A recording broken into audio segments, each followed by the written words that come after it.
Assalamualaikum warahmatullahi wabarakatuh. Di sini saya akan menjelaskan mengenai insektarium. Apa itu insektarium? Insektarium itu merupakan awetan serangga yang biasanya kita gunakan untuk melakukan praktikum.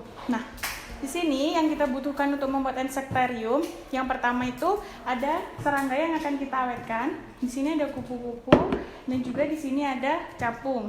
Kemudian ada kita membutuhkan formalin 5%. Kemudian ada alkohol 70%. Ini untuk nanti ketika dimasukkan ke dalam kotak atau digorengnya, kapur barus. Kemudian ada kuas, ada siring, dan ada jarum pentul untuk menancapkan. Dan ada styrofoam untuk alas kita mengawetkan. Jadi yang pertama, di sini ada dua teknik. Yang pertama itu menggunakan disapu di bagian luar tubuhnya. Yang kedua itu bisa disuntikan pengawet ke dalam tubuh insektanya. Nah, sekarang kita akan buat yang pertama, yaitu yang kita sapukan di luarnya. Kita ambil dulu ininya.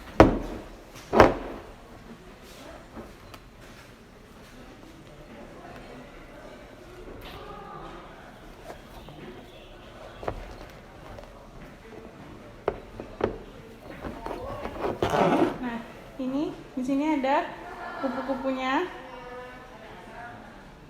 Jadi, insektarium ini gunanya yaitu ketika kita melakukan penelitian atau praktikum misal di luar kampus, kita di sana bisa mengambil sampel-sampel serangga yang bisa kita gunakan untuk pengamatan, kemudian kita awetkan. Nah, nanti kita amati agar dia tidak membusuk, jadi kita jadikan dia sebuah insektarium.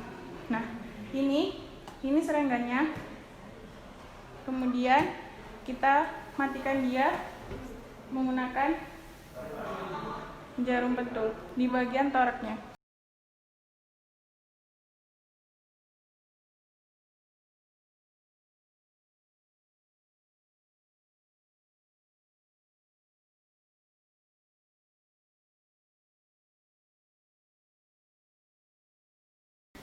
Kalau sudah,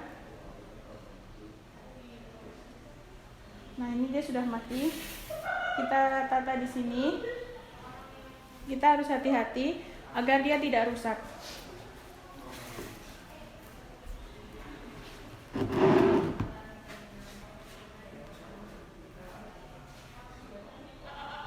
Kita jepit bagian sininya pelan-pelan saja.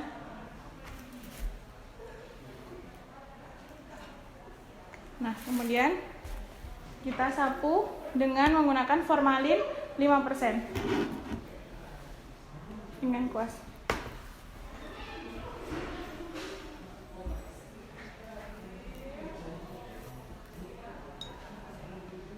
Jadi merata ke seluruh bagian tubuhnya. Nah, ini nanti dibiarkan dulu sampai nanti dia mengeras. Kemudian nanti kita bisa simpan di satu kotak gitu. Nah, nanti di kotaknya itu kita beri kapur barus supaya dia baunya itu tetap segar. Serangga kedua yaitu capung. Nah, di sini capungnya kita ambil dulu.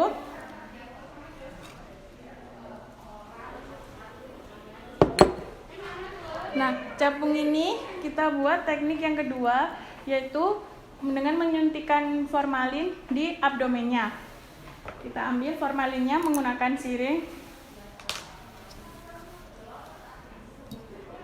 Kira-kira ini kita pakai 2 mili saja, karena untuk penggunaan ini tuh disesuaikan dengan besarnya serangga yang mau kita awetkan gitu. Kita suntikan di bagian abdomennya. Nah, jika sudah, kita tata kembali di styrofoam agar dia mengeras terlebih dahulu. Kita jepit dengan bantuan jarum supaya tubuhnya tetap. Nah, gini, kita usahakan sayap-sayapnya ini tetap melebar seperti ini.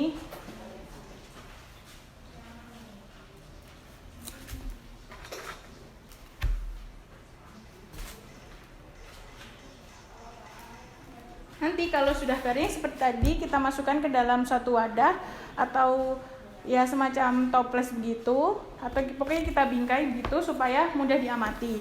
Nah, untuk serangga yang ukurannya lebih besar dari ini, misalnya kita sulit untuk membunuh atau menangkapnya, kita bisa menggunakan bantuan dari kloroform. Jadi dia dibius. Jadi nanti ada kapas ini diberi kloroform, nanti dia dimasukkan ke dalam satu toples, kemudian kapasnya dimasukkan, kemudian ditutup. Nanti dia akan tidak sadarkan diri. Nah, nanti dia bisa langsung diawetkan.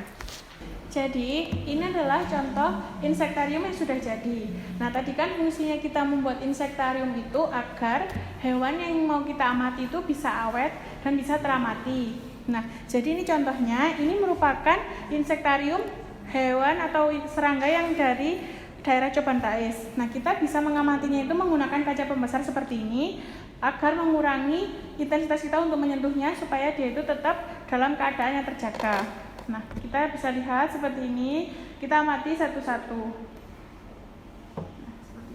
Jadi cukup sekian materi insekta kali ini.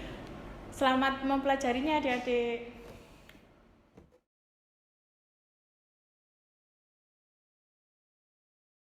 Halo semuanya, Assalamualaikum warahmatullahi wabarakatuh. Jadi kali ini kita akan mempelajari tentang herbarium. Nah, herbarium itu apa sih? Jadi herbarium itu merupakan hasil dari pengawetan tumbuhan. Nah, herbarium sendiri itu ada yang basah dan yang kering. Nah, hari ini kita akan mempelajari atau akan mempraktikkan herbarium yang kering dan yang basah.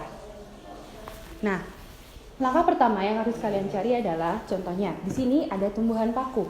Nah, untuk contoh tanaman yang bagus adalah tumbuhan yang lengkap dari daunnya, batangnya, sampai akarnya seperti ini.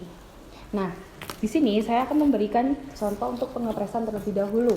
Nah, untuk pengepresannya, sebelum Anda mengepres, alangkah baiknya disemprotkan terlebih dahulu dengan alkohol 70%. Nah, seperti ini.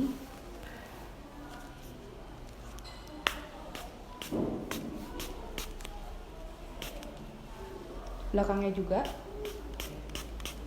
Nah, kemudian setelah itu ambil satu kertas, bisa HVS atau A4, lalu Anda taruh di sini. Lalu kalian tutup lagi dengan HVS atau A4. Nah, kemudian pengepresannya dengan cara mudah, yaitu carilah buku yang sangat tebal. Nah, di sini saya ada contohnya. Dibuka.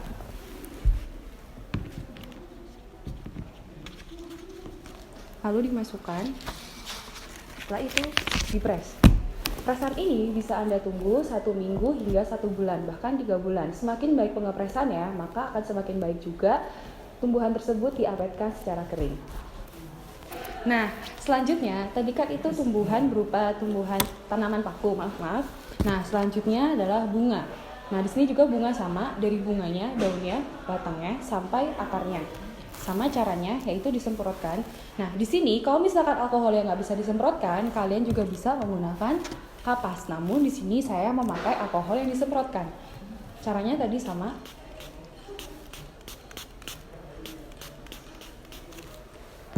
Lalu taruh di kertas.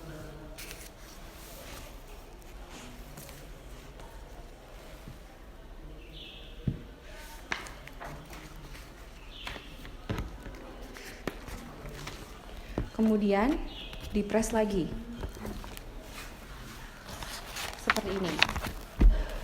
Tada! Jadi teman-teman, kalau misalkan hasil yang sudah jadi, nantinya akan seperti ini.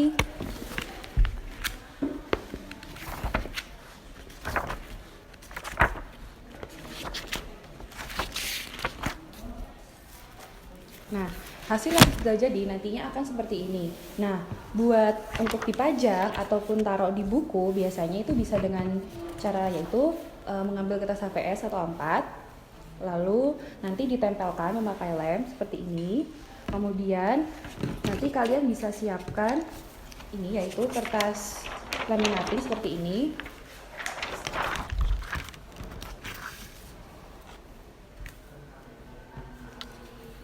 Kemudian dimasukkan, lalu laminating Sebentar, kurang rapi.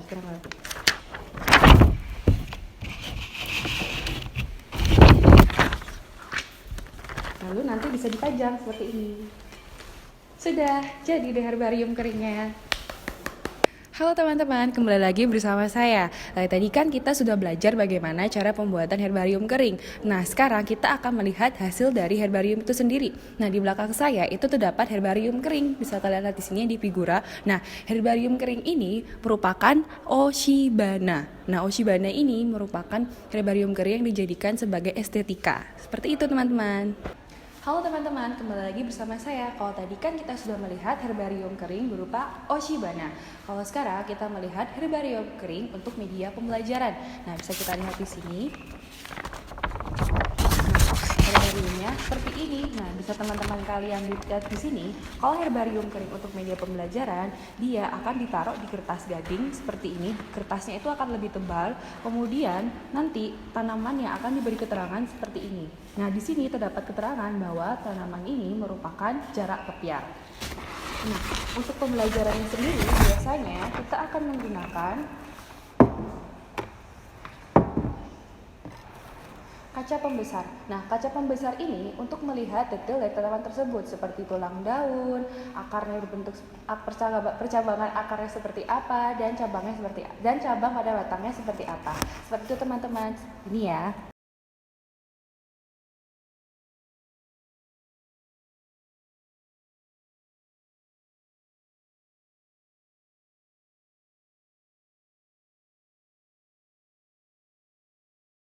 Nah, kemudian di sini ada pinset. Nah, pinset ini untuk melihat bagaimana ketebalan dari daun itu sendiri seperti ini. Nah, kalau misalkan pakai tangan, kan biasanya tangan kita akan merusak herbarium kering ini sendiri. Maka dari itu kita harus menggunakan pinset. Seperti itu teman-teman. Nah, kalau sudah, nanti herbariumnya ditutup. Nah, kemudian di sini saya akan menunjukkan bagaimana herbarium basah itu seperti apa. Nah, di sini kita sudah ada yang sudah jadi. Nah, herbarium basah itu seperti ini. Nah, di sini merupakan contoh dari herbarium basah Pinus mercusi. Nah, kalau yang ini merupakan alga merah atau Rhodophyta.